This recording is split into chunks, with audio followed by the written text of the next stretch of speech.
अगर नीतीश कुमार अगला मुख्यमंत्री होगा तो मैं आत्मदाह करूंगा बिहार की जनता के सामने। शहीद जगदेव प्रसाद ने लालू यादव को ये नहीं कहा था कि तुम यादवों का ही चारा खा जाओ। शहीद जगदेव प्रसाद ने ये नहीं कहा था कि बिहार को जंगल राज बना दो, गुंडागर्दी करो। लालू जी के टाइम में कौन आदमी कब मारा जाएगा कोई ठिकाना था।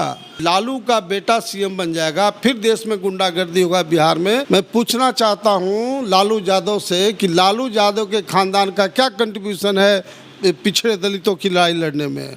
मैं नीतीश कुमार से पूछना चाहता हूं कि नीतीश कुमार के खानदान का क्या कंट्रीब्यूशन है बिहार के पिछड़े दलित और गरीबों की लड़ाई की लड़ने। बिहार में लालू यादव, नीतीश कुमार, यूपी में मायावती, मुलायम सिंह यादव, अखिलेश यादव, ये तमाम लोगों ने मुसलमानों को बेवकूफ़ बनाने का काम किया। लालू यादव का भी बहुत गंदा रोल रहा है साहुद्दीन के पॉइंट पर, और वहीं नीतीश कुमार का भी गंदा रोल रहा है। लालू और नीतीश का जनाधार बिल्कुल ख़त्म हो गया है बिहार में।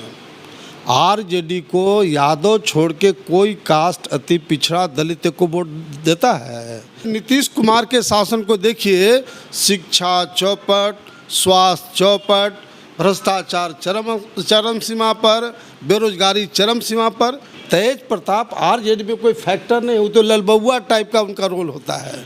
आप बताइए, अब वो कह रहे जगतानंद सिंह गंदा आदमी है, ये है वो है, आज तक हटा क्यों नहीं हटा? तेज प्रताप ऑथोरिटी नहीं है, ऐसे बहुत बढ़िया वो आदमी हैं, फ्रैंक आदमी हैं, लेकिन वो आरजेडी में कोई उनका चलता उलता नहीं है। उनका जाने का बोलने का कोई ABCD मतलब नहीं है। जाति जनगणना होना, अरे भैया उससे फ़ायदा क्या होगा सो बताओ ना, आप बता दीजिए सर। नहीं कोई फ़ायदा नहीं है, मैं तो बोल रहा हूँ। फ़ायदा में इतने न होगा बाबू, जब ऊंची जात के लोगों का जनसंख्या देश में 10% है और 10% ऊंची जात का रिजर्वेशन सरकार ने दे दिया और 52% पिछड़ी जाति का पॉपुलेशन है, तो मात्र 27% आरक्षण है। तो आप 27% आरक्षण की बात क्यों नहीं कर रहे हैं?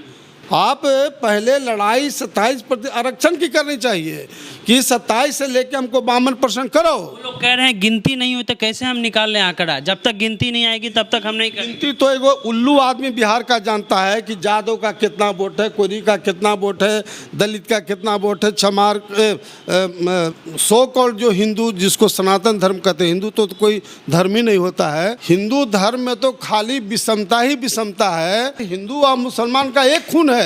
सभी जाति संप्रदाय से मुख्यमंत्री बना, why not Koeri, why not Kushwaha. जो लोग बोल रहे हैं कि PM मटेरियल नीतीश कुमार हैं, वह सिर्फ चमचागिरी कर रहे हैं, ढकेल बेलचागिरी कर रहे हैं। कोयरी समाज को बेच बाच करके और नीतीश के गोद में चले गए। पूर्व केंद्रीय राज्य मंत्री नागमणि जी हमारे साथ हैं। इन्होंने एक बयान दिया है, उससे बिहार में जो है अफरा तफरी मची हुई है।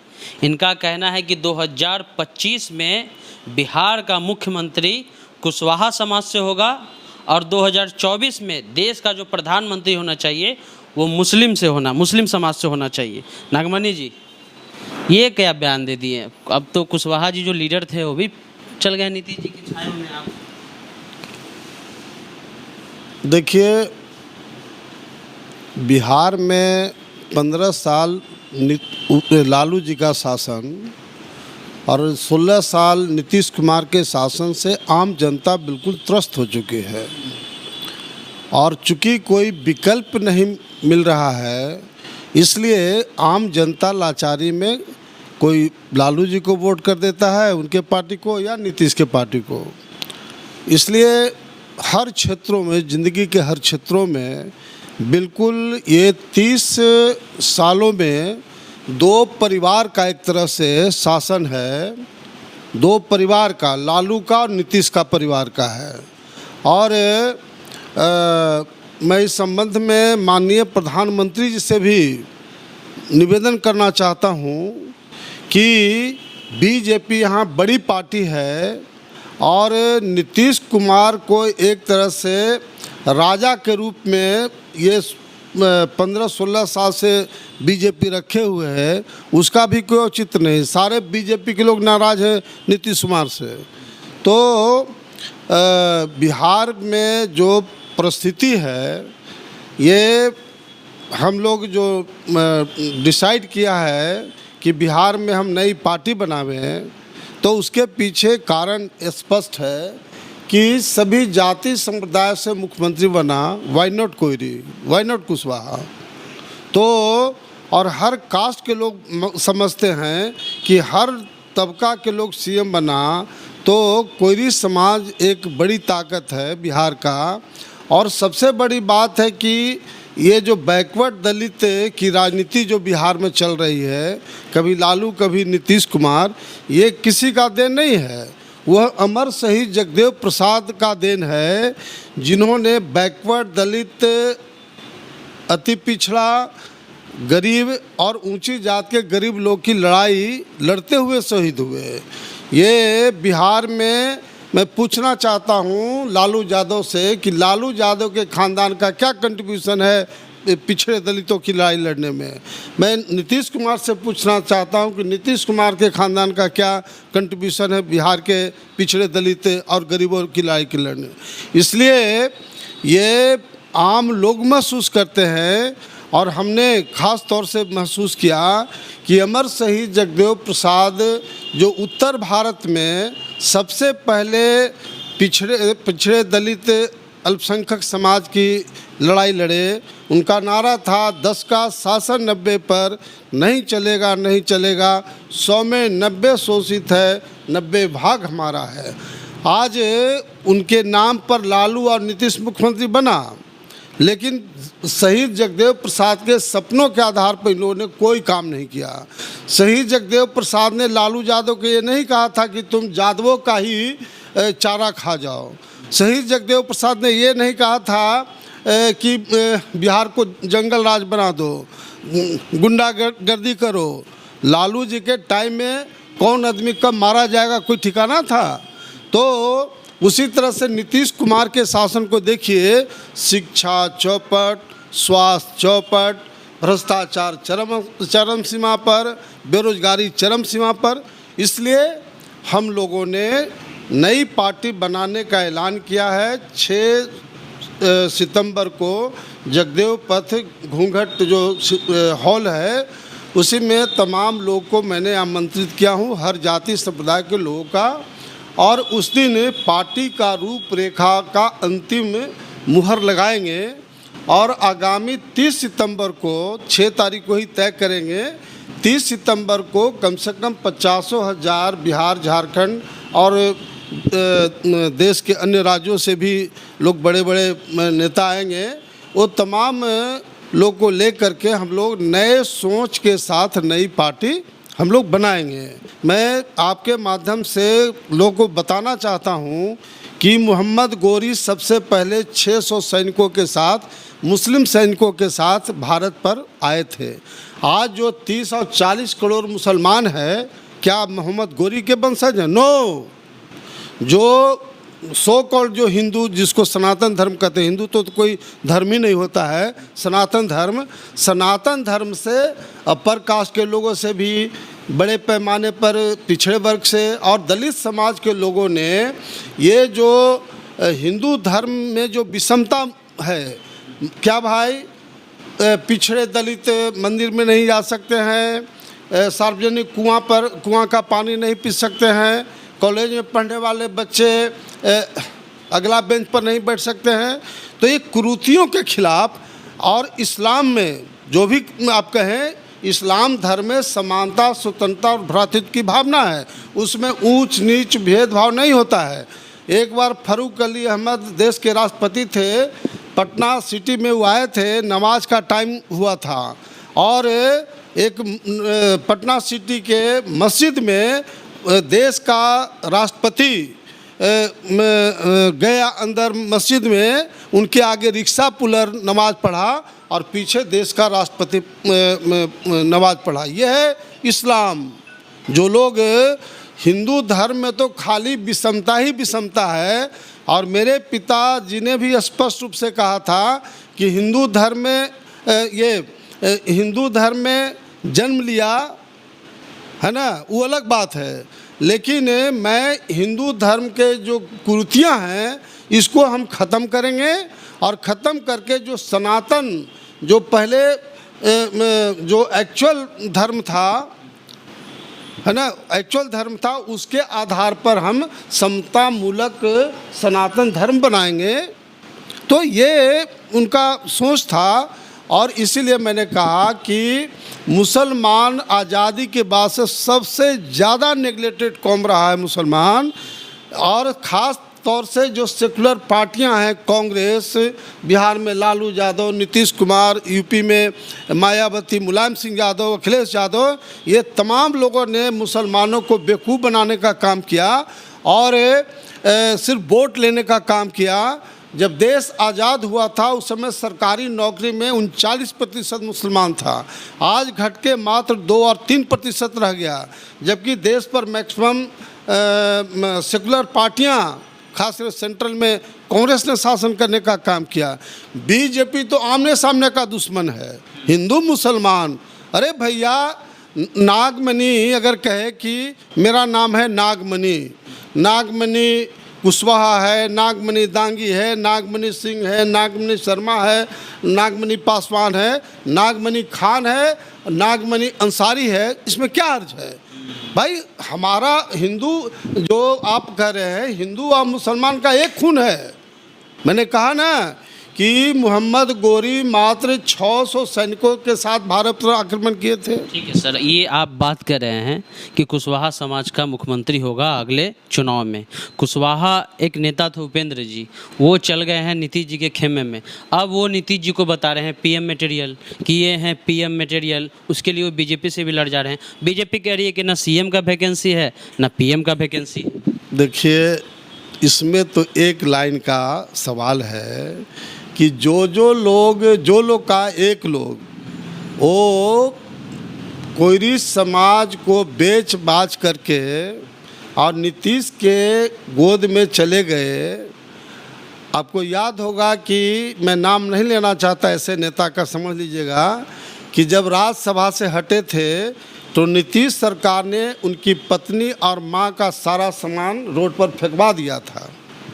जब उस पर लाठी चार्ज हुआ था 2 फरवरी को पटना में, तो उन्होंने स्टेटमेंट दिया था कि नीतीश कुमार हमारी हत्या कराना चाहता है, ठीक है, और लगातार नीतीश कुमार के खिलाफ सब कुछ बोलते रहे। लेकिन रातों रात नीतीश कुमार के गोद में चले गए, कोयरी समाज के पूरा बेच बाच के चले गए। आज पूरा बिहार का जो युवा वर्ग है, लाखों कोयरी समाज का युवा वर्ग लाखों, हजारों, लाखों रुपया खर्च करके और उसको मुख्यमंत्री बनाने के लिए तत्पर रहा। हम लोगों ने भी उसको सीएम के रूप में प्रोजेक्ट किया, पूरा बिहार और दुनिया जानती है। तो आज नीतीश कुमार का स्टेटमेंट सफिशिएंट हो गया इस बात का कि नीतीश कुमार ने साफ साफ कहा कि मैं, हमारी पार्टी अगर तय करती, कार्यकारिणी समिति तय करती, राष्ट्रीय अध्यक्ष बोलता तो एक माने है। ये जो लोग बोल रहे हैं कि पीएम मटेरियल नीतीश कुमार हैं, वह सिर्फ चमचागिरी कर रहे हैं, ढकेल बेलचागिरी कर रहे हैं। उन्होंने स्पष्ट रूप से कहा ना कि राष्ट्रीय परिषद के बैठक में वो भी थे, त्यागी जी भी थे, आरसीपी सिंह थे, ललन सिंह थे, उसमें पास किया कि योग्य हैं पीएम के लिए, लेकिन उम्मीदवार नहीं है। ये कैसा हुआ? अरे भाई, तो योग अगर नीतीश कुमार में दम है, मैं देखिए बहुत सारी बातें हैं। नीतीश कुमार अगर आज कह रहे हैं कि बड़ा पॉपुलर नेता है नीतीश कुमार, 1977 में जेपी आंदोलन के टाइम में अगर कुत्ता और बिल्ली को भी टिकट दिया होता तो चुनाव जीत जाता।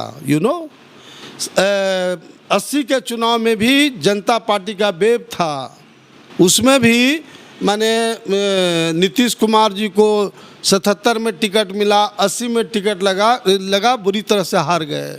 आज बड़े काबिल हो गए।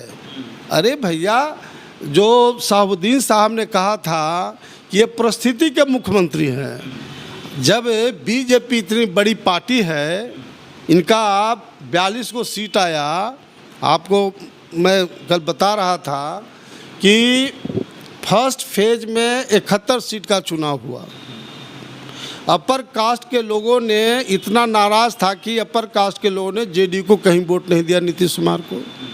परिणाम है कि जेडीयू मात्र दो सीट आया, नीतीश कुमार जी का 2 सीट आया और मैक्सिमम सीट जो है चला गया आरजेडी को। ठीक है सर, यहाँ हम रोकेंगे। हाँ। आरजेडी को चला गया।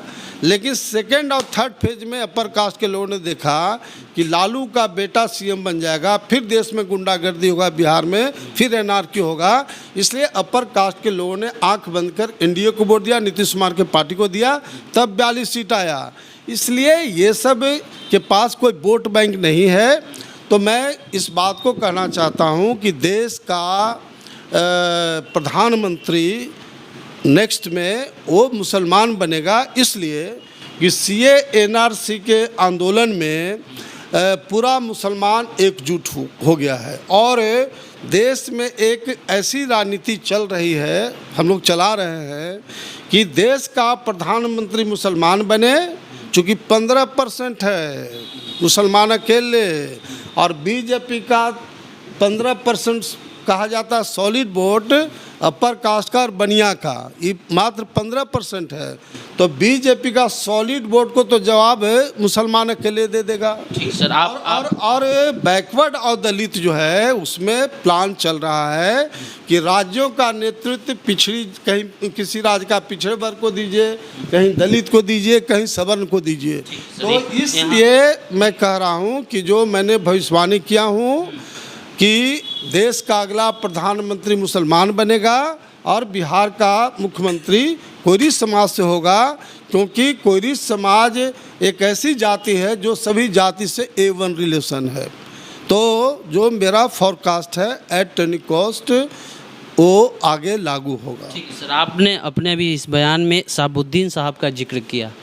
आपने कहा कि परिस्थितियों के मुख्यमंत्री मानते थे वो नीतीश कुमार को, लेकिन वो अपना नेता लालू यादव को माने थे। पूरा बिहार का बच्चा जानता है, अब देश का बच्चा जानता है कि शहाबुद्दीन साहब का अगर आप देखें तो लालू यादव का भी बहुत गंदा रोल रहा है शहाबुद्दीन के पॉइंट पर, और वहीं नीतीश कुमार का भी गंदा रोल रहा है। जब श्रीमती राबड़ी देवी मुख्यमंत्री थी, उसमें उनके घर पर वो सांसद थे और बिहार और उत्तर प्रदेश की पुलिस शहाबुद्दीन साहब को इनकाउंटर करने के लिए गया। वो तो अल्लाह का शुक्र था जिसके वजह से शहाबुद्दीन साहब किसी तरह से बच गए। फिर आप देखें कि उसके बावजूद भी शहाबुद्दीन साहब आंख बंद करके लालू जी के कदम से कदम मिलाते चले। और मुसलमान एक ऐसी कौम है, लड़ाकू कौम है, बहादुर कौम है, और वह एक बार जिसके साथ जाता है ईमानदारी पूर्वक रहता है। शहाबुद्दीन साहब ने दिखा दिया कि उनकी हत्या करने का प्रयास हुआ, फिर भी वो लालू जी को नहीं छोड़े। लेकिन सेकेंड टाइम में फिर देखिए कि जब वो जेल में थे और उस समय इन्होंने ये जो आरजेडी के सांसद थे और काफ़ी बड़े एडवोकेट थे, क्या नाम था उनका, राम जेठमलानी साहब। जितना राम जेठमलानी साहब को पैसा चाहिए था वो भी शहाबुद्दीन साहब दे रहे थे, खुद शहाबुद्दीन साहब मुझे बताया था। और सिर्फ लालू यादव ने कह दिया उनको कि आप शहाबुद्दीन का बहस मत कीजिए, जिसके चलते शहाबुद्दीन साहब को बाद में कोरोना पॉजिटिव जेल में भेज करके कोरोना पॉजिटिव कराया गया। और आरएसएस का जो मेन ये हॉस्पिटल है उसमें उनको भर्ती करा के उनकी हत्या कराया गया। आरोप लगा रहे सर। आरोप क्या, पूरा देश दुनिया जानती है आरोप क्या है, बिल्कुल सही आरोप है। और लालू जी का खानदान पूरा का पूरा दिल्ली में था। मीसा भारती का घर है, तेजस्वी, तेज प्रताप, लालू जी, राबड़ी देवी सब लोग थे। लेकिन उनका न हॉस्पिटल में लोग देखने गया और न डेथ के बाद मतलब जो दिल्ली में उनका दाह संस्कार हुआ वहाँ कोई जाने काम किया। इतना ही नहीं, आज तक आरजेडी का चाहे लालू जी हो चाहे तेजस्वी हो, इन लोग राबड़ी देवी हो, ऐसा ना मेन अथॉरिटी है उस पार्टी का। आज तक साहुद्दीन साहब के घर में कोई आंसू भी पोंछने गया। जब एक बार तेज प्रताप यादव की फोटो आई थी। तेज प्रताप कोई फैक्टर नहीं है बिहार का। तेज प्रताप आरजेडी में कोई फैक्टर नहीं, वो तो ललबुआ टाइप का उनका रोल होता है। आप बताइए, अब वो कह रहे जगतानंद सिंह गंदा आदमी है, ये है वो है, आज तक हटा क्यों नहीं हटा? तेज प्रताप ऑथोरिटी नहीं है, ऐसे बहुत बढ़िया वो आदमी हैं, फ्रैंक आदमी हैं, लेकिन वो आरजेडी में कोई उनका चलता उलता नहीं है, उनका जाने का बोलने का कोई ABCD मतलब नहीं है। अभी एक मामला चल रहा है सर, भारत की राजनीति के साथ साथ बिहार की राजनीति में जातिगत जनगणना। बाबू जगदेव कहते थे कि 100 में 90 शोषित है, 90 भाग हमारा है। तो वो शोषित समाज कौन है और क्यों जनगणना चाहिए और उस जनगणना से फायदे क्या हैं? देखिए, ये लालू और नीतीश का जनाधार बिल्कुल ख़त्म हो गया है बिहार में। आरजेडी को यादव छोड़ के कोई कास्ट अति पिछड़ा दलित को वोट देता है? जब से लालू को हमने छोड़ा, टोटल कोरी कुर्मी अति पिछड़ा दलित एक वोट आरजेडी को नहीं देता है, ठीक है। और इन लोग का बिल्कुल जनाधार अब ख़त्म हो रहा है।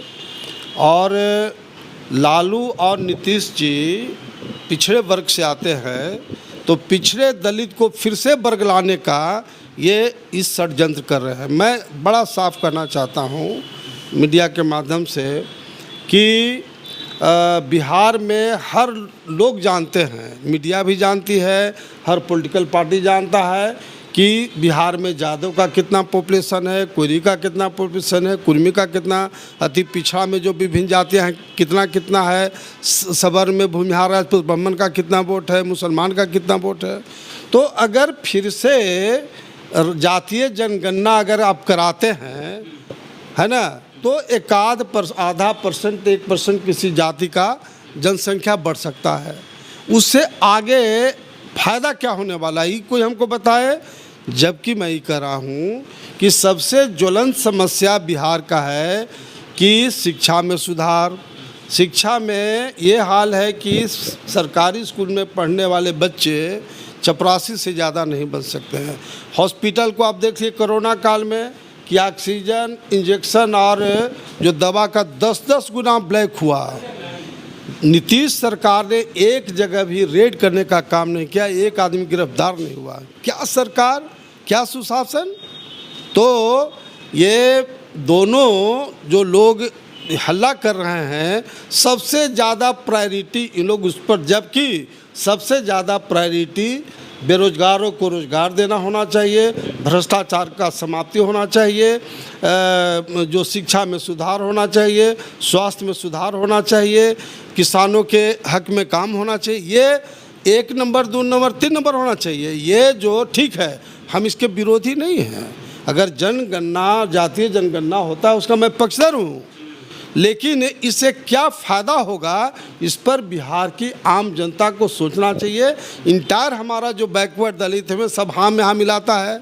मैं सुनते रहता हूँ जातीय जनगणना होना, अरे भैया उससे फ़ायदा क्या होगा सो बताओ ना, आप बता दीजिए सर। नहीं, कोई फ़ायदा नहीं है। मैं तो बोल रहा हूँ फ़ायदा में इतने न होगा बाबू, जब ऊंची जात के लोगों का जनसंख्या देश में 10% है और 10% ऊंची जात का रिजर्वेशन सरकार ने दे दिया और 52% पिछड़ी जाति का पॉपुलेशन है, तो मात्र 27% आरक्षण है।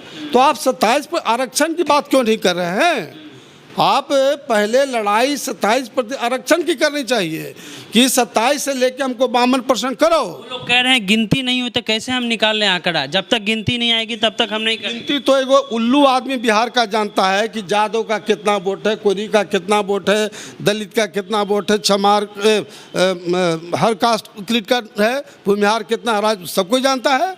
अंतर अगर एक्चुअल अगर वो आएगा तो 0.5% 1% किसी जाति का बढ़ेगा और किसी का घटेगा। यानी आप मांग कर रहे हैं कि जातिगत जनगणना हो, लेकिन जो आरक्षण का कोटा है 52% आबादी है वो पिछड़ों की और आरक्षण मिल रहा 27%, उसको बढ़ाएं। या बिल्कुल बिल्कुल यही होना चाहिए। और आरक्षण के साथ साथ जो यहाँ की मूलभूत समस्या है, ज्वलंत समस्या है, बेरोजगारी को दूर करने के लिए सरकार को तत्पर होना चाहिए, शिक्षा में सुधार का होना चाहिए, स्वास्थ्य में सुधार होना चाहिए, है ना, करप्शन। आप बताइए तो जरा, एक एग्जाम्पल कोई दे दे कि बिना पैसा का बिहार में काम हो रहा है। तो इसके लिए 2 दिन में 2 इंजीनियर पकड़ाए हैं। अरे अब बताओ ना, एगो जूनियर इंजीनियर मामूली पोस्ट होता है, 7 करोड़ 8 करोड़ रुपया आ रहा है। अगर एसडीओ पकड़ा है, एक्जीक्यूटिव इंजीनियर पकड़ा है, सुपरिटेंडेंट इंजीनियर पकड़ा है, कोई आईएएस पकड़ा है, कोई आईपीएस पकड़ा है, तो पता नहीं कितना हो। तो ये नीतीश कुमार की सरकार बिल्कुल अफसरशाही के आधार पर चल रही है और सारा अफसर लूट मचाए हुए है बिहार में। तो ये इसीलिए हमारे ऐसे लोग ने संकल्प किया हूँ, और मैं अमर शहीद जगदेव प्रसाद का बेटा हूँ। अमर शहीद जगदेव प्रसाद के खून से मेरी पैदाइश हुई है। मैं ऐलान कर दिया हूँ इस बात का कि अगला मुख्यमंत्री कोयरी समाज का होगा। अगर नीतीश कुमार अगला मुख्यमंत्री होगा तो मैं आत्मदाह करूंगा बिहार की जनता के सामने। मैं इतना अब अत्याचार अन्याय नहीं सह सकता। तो पूर्व केंद्रीय राज्य मंत्री नागमणि कुशवाहा जी हैं, बाबू जगदेव जी के सुपुत्र भी हैं। इनका कहना है कि अगला चीफ मिनिस्टर जो होगा बिहार का, वो कुशवाहा समाज से होगा। अगर ऐसा नहीं होगा तो हम आत्मदाह करेंगे। वीडियो कैसा लगा? यूट्यूब चैनल को सब्सक्राइब कर लीजिए, फेसबुक पेज को लाइक कर लीजिए। चलते हैं। जय हिंद, जय भारत।